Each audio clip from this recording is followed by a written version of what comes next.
Olá pessoal, estamos mais uma vez aqui no nosso canal para conversar um pouco sobre um tema importante, que é esse tema da masculinidade e do capitalismo, né? Tentar entender a correlação entre esses dois conceitos. Primeiramente, é importante perceber que o capitalismo aqui não é apenas um sistema de produção e distribuição de mercadorias que se calca numa noção de liberdade. Essa compreensão do capitalismo é uma compreensão importante, é uma compreensão ligada a um sistema econômico, mas eu quero entender também o capitalismo aqui como uma racionalidade. O próprio Karl Marx, né, que fez a primeira crítica do Capital, apontava para esse caráter racional do capitalismo, uma certa lógica que está no capitalismo. Então eu quero compreender o capitalismo nessa noção de racionalidade e como ele mobiliza certos afetos, certos símbolos para a afirmação de si mesmo. E, nesse caso, a gente vai falar da masculinidade. Como é que o capitalismo, de algum modo, mobiliza a masculinidade para que haja um maior incremento na produção de bens nesse sistema.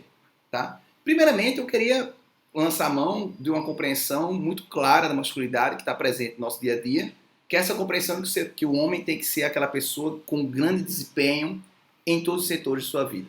Os homens têm que estar sempre disponíveis, têm que estar sem nenhuma margem para sofrimento ou qualquer tipo de fragilidade, e que, pelo contrário, os homens são aqueles que estão lá na linha de frente, na produção, no desempenho, na liderança, na força, mesmo na violência, como algo, diríamos, profundamente masculino. Então o capitalismo trabalha a noção de que o desempenho do homem está ligado de forma direta à sua própria masculinidade.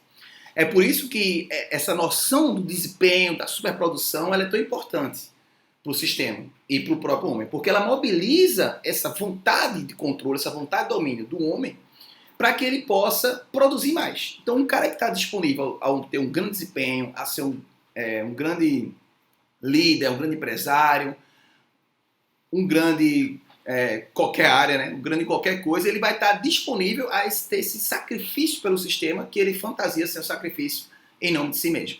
Em outras palavras, é como se o sistema capitalista gerasse uma racionalidade que convencesse os homens de que é importante que todo esse aparato masculino seja canalizado para a produção de bens. Então, o desempenho masculino ele é muito ligado ao incremento na produção de mercadorias. Então, é nesse sentido que o capitalismo ele produz ou alimenta certa masculinidade e, ao mesmo tempo, recompensa essa masculinidade com símbolos de sucesso, que são símbolos, em geral, também masculinos, podemos dizer, numa palavra, fálicos. Então, não é à toa que você vai ter como grande símbolo de sucesso carros como Mustang, Ferrari, carros que referem-se a cavalos, a poder, a potência, né? Pessoas que moram nos últimos andares, nas coberturas, como aquela coisa do maior, do mais importante, que é uma coisa profundamente masculina. Então o capitalismo ele mobiliza os homens no sentido de eles afirmarem a masculinidade pelo desempenho. Uma coisa que a gente pode ilustrar é, por exemplo, a própria noção de impotência masculina. Né? Por que a gente usa o termo impotência para os homens que não têm ereção em certos contextos? Novamente, associa-se a masculinidade à violência, à força, à potência. E é disso que o sistema precisa para o incremento na produção.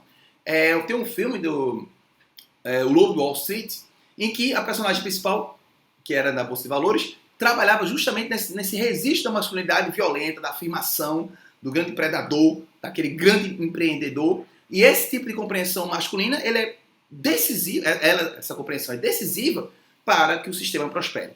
Então, o sistema produz símbolos fálicos, materialmente, ou seja, carros, prédios nos últimos andares, e ao mesmo tempo ele mobiliza afetivamente e fantasmaticamente o homem para que ele tenha nesses símbolos o seu próprio reconhecimento contra o ser, enquanto homem, na sua masculinidade. Então essa é a lógica do sistema que opera uma maior produção, porque os homens se sacrificam de maneira doentia por esse grande desempenho. Tem outro filme que fala um pouco disso, que é o Você Não Estava Aqui, em que você percebe que a personagem principal, que é o homem, né, ele vai mesmo maltratado, adoecido pelo trabalho. Ele precisa executar aquele trabalho para se afirmar como homem e se afirmar como ser, a partir dessa masculinidade que o capitalismo, obviamente, não criou, mas que o capitalismo, de algum modo, vive dela. É nesse sentido que não é estranho, por exemplo, que haja um fenômeno de conservadores defender o capitalismo. Né? Ou seja, ser capitalista no sentido da distribuição de bens, da produção de bens, e ao mesmo tempo ser conservador nos costumes, o que diferencia-se do modelo liberal, que teoricamente deveria ser liberal tanto nos costumes quanto também na economia. Os conservadores, eles são conservadores nos costumes e liberais na economia. Por quê? Porque eles reconhecem no capitalismo aquilo que lhe é mais próprio.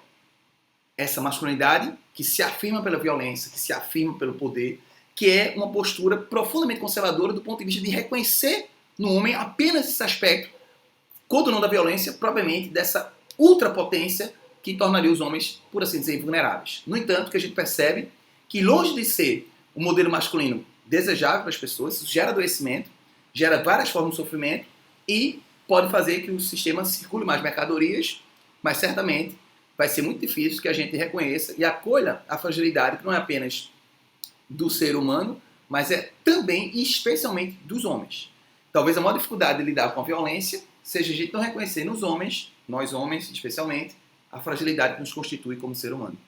Então, longe de sermos esse ser de profundo e radical desempenho, nós somos pessoas frágeis. É isso, gente. Valeu.